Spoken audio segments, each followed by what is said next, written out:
list I made when I was 10. How to retire before you're 20. Babysitting, yard sale, walk dogs, and you'll see I get to number 12, buy stocks, and I stop. Figured, that's it, I don't need to do anything else. Must have thought the stock market was a sure thing. And we can't ignore my starred note on the bottom left. In every transaction, I have to have a calculator. As you can see, I wasn't the typical 10-year-old. Most girls my age played with Barbies, and yeah, I did that too. But when given the choice, I wanted to learn about the way things worked, about the people around me, and I was particularly interested in making money. Drew this when I was 5. Kristen is a waitress. Well, it didn't take me long to realize I could just skip this step altogether and start a restaurant, Steak and Shake, where we didn't have steak or milkshakes, but we did have pork chops, all-you-can-eat chicken and ribs, and our most popular dish, carrots and dip. When I was in 1st grade, I was fascinated with Elmer's glue. I found that if I put a tiny drop in my desk at school, when I came back in the morning, I could peel it off and stick it on my nail. What do you know? Fake nails. Sold fake nails from my desk every morning. And I remember it like it was yesterday. I walked into my classroom, early like usual, only to find that my teacher had completely rearranged all the seats. I watched my classmate walk right into my fortune. She sold everything that day. But don't feel bad for me. Because after school, I went and bought glitter glue, which happened to be much more popular than the plain white kind, and it put her right out of business. When I was 6, I always wanted to be a babysitter. Babysitter's Club. I don't know what about this flyer doesn't say, "Hi, you can trust me. I have a lot of experience and I am definitely qualified to watch your child." Or how about the Girls Club? Not only did you have to pay to be in it, but you also had to follow my 13 rules. Yeah, I started out okay. Keep your hands to yourself. Don't say bad things to other people. Get a little bit bossier. Be obedient. Raise your hand if you need to say something. And then I become a dictator. When you sign something with "Thanks, your leader, Kristen," the only person that's going to join your club is your little sister. And it's because she doesn't know how to read yet. I got bored the summer before 3rd grade, so I started a lemonade stand. Made this sales web, because lemonade is such a complicated business. And my favorite part is have your customers pick the price. You'll get more money. Smart cookie. Realized early on that people buy cute. So I set my prices low, but told my customers they wanted to pay a little extra, that was certainly okay. And they did. People paid $5 for a 4-ounce drop of lemonade. You picked the price, worked like a charm.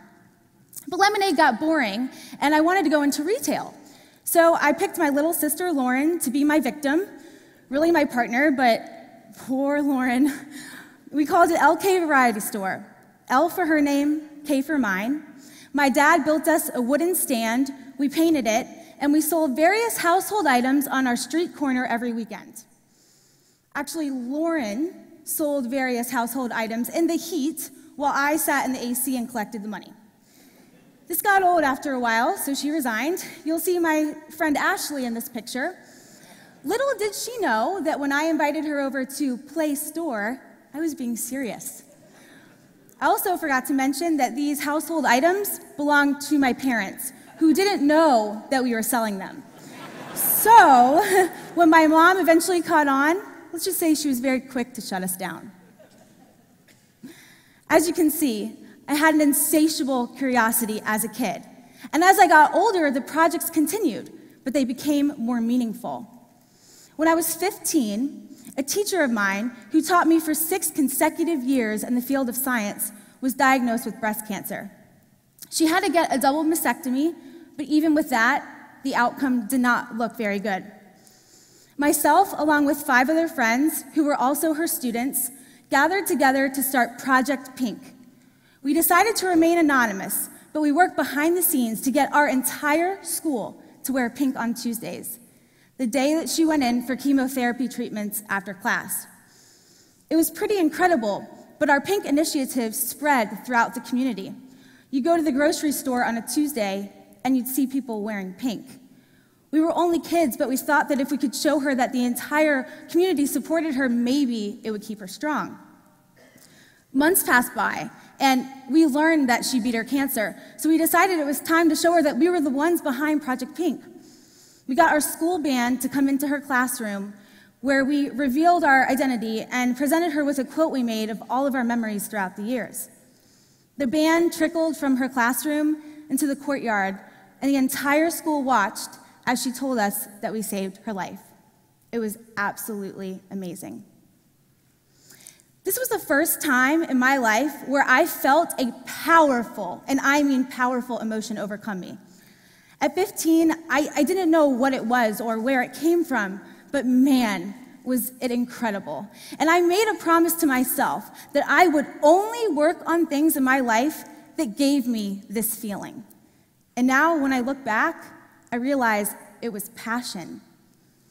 When I came to college at the University of Florida, I wanted a pair of very expensive blue jeans. I asked my parents to buy them for me. They said, no way, get a job. And instead of applying for one, I put an ad on Craigslist to clean houses for pocket money. I never minded cleaning as a kid because I thought I was getting paid well for it. But now when I look back, my parents ran a sweatshop. I worked on this day for 4 hours for $10. Anyway, Mom and Dad, I know. Cleaned houses by myself for a while, and then I decided to turn it into a real business, hired some friends, and things slowly grew. When it came time for my college graduation, I was offered a job in finance in a company with a very well-known and popular brand. It was a dream job during a time in 2010 when they didn't exist, and I immediately turned it down. Because there was one thing missing, that feeling that I promised myself I would always follow. I didn't have it when I thought about finance. You see, I was passionate about my house cleaning business, as silly as that may sound. And trust me, many people didn't understand why I turned down a dream job to stick with it. But it just felt right. Fast forward to today, 2 years after my college graduation. I own a company called Student Made.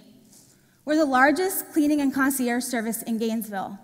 We employed 300 students last year.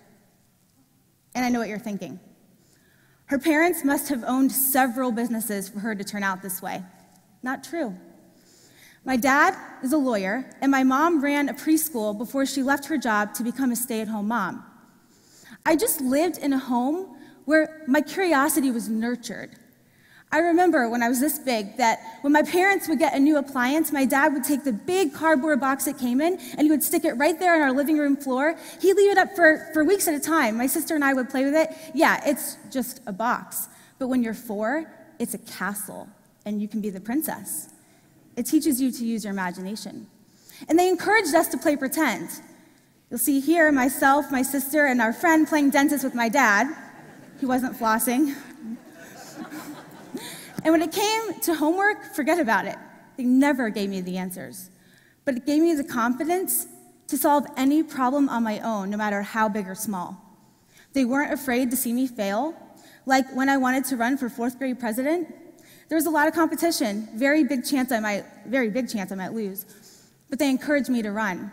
And that's because in failure lies some of the most important lessons of all, like how to get back up and try again. So when I did lose in 4th grade, wasn't afraid to try again in 5th, and I won. But most importantly, my parents walked their talk. There wasn't one thing they told my sister and I to do that they didn't do themselves. They said to always follow our curiosity and passion.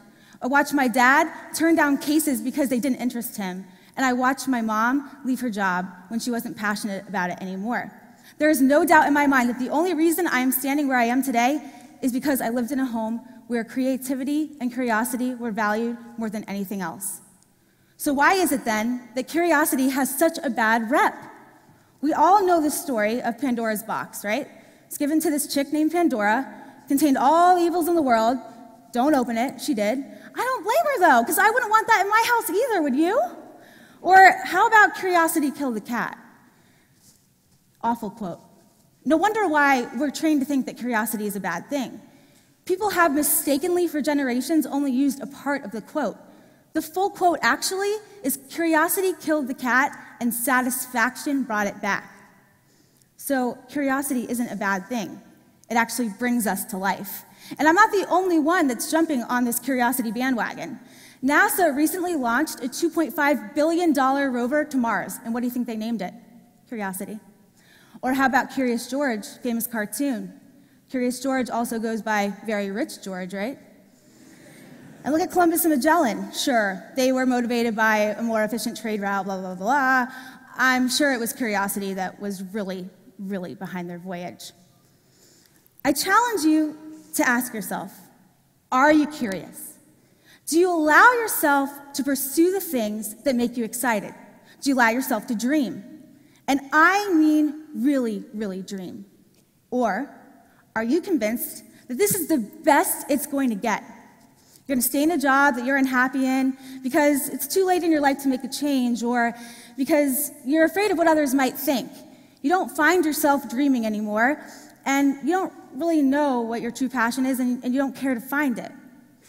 If you don't find yourself curious anymore, it's time to give your inner child a wake-up call, and here's why. I believe that the more curious you are, the more creative you will be.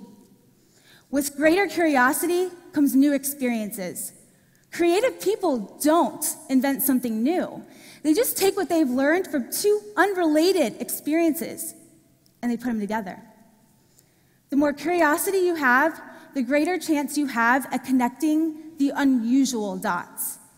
That means the greater chance you have at creating an idea that could completely change the world. We were most human when we were kids. We worked on our art for hours without taking breaks because there was nothing getting in the way of our creative spirit. And the fact is, that same spirit is still there. It hasn't gone anywhere. You just might forget what it feels like. And whether you're 23 or you're 83, it's never, ever, ever too late to wake it up. I challenge you to stop worrying about the past and the future, the two things that you absolutely can't change, and just focus on this very moment. Expose yourself to different people, places, and things, and the easier it will become. Read more, ask more questions, be open to new experiences, but most importantly, follow your inner child. It's okay if you don't know what you're doing or where you're going. You just have to trust that feeling because it knows where you're headed. And you'll start to see the pieces come together, but for now, you can just trust that there's always a bigger picture. I can see the pieces clearly for myself. Looking back, I now realize I was destined to own a business, and I can see a piece of each childhood enterprise incorporated into my company today. More importantly, I learned from Project Pink that my true passion is doing something good for other people, which is why we clean free for cancer patients, and why our employees have donated 4,000 hours of community service in the past 2 years. A meaningful life is never about the end result. It's always about the journey. If you can honestly surrender yourself to your inner child, and I mean really surrender it, it will take you places beyond your wildest dreams. And that's my promise. And then before you least expect it, you will find your passion, and you'll be doing things that you never thought were possible. I want to close with the same list, how to retire before you're 20. And I want you to look at number 6, house cleaning. When I wrote this at 10 years old, I had no idea that I would be standing here on the stage 13 years later saying that I own a cleaning service. And it's pretty incredible, but I think that my inner child has always known what's in store for me, and I think yours does too. Thank you.